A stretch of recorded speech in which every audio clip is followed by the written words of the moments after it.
Sikiliza mdogo wangu, mimi shida yangu ni kusaidie. Ndio shida yangu.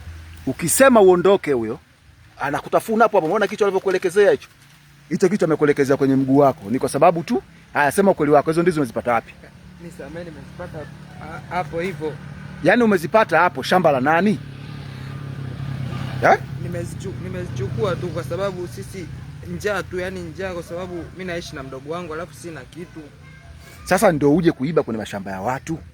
Yaani uje kuiba. Sasa haya angekugonga huyo angekuluma.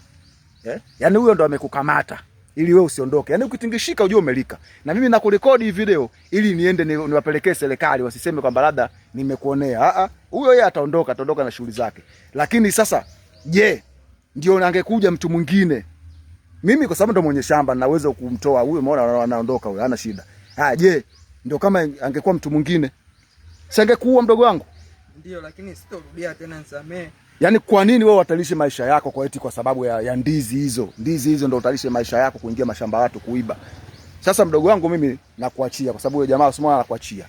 Anaondoka. Lakini usije ukarudia. Tulia hivyo hivyo. Tulia hivyo hivyo, muache aondoke. Usije ukarudia tena. Ukija ukirudia kitakacho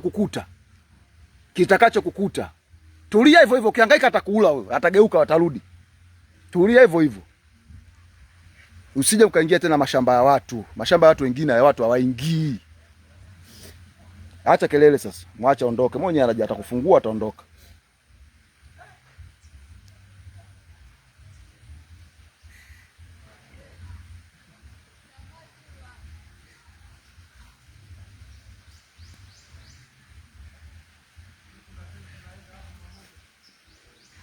Shusha huo mzigo hapo chini.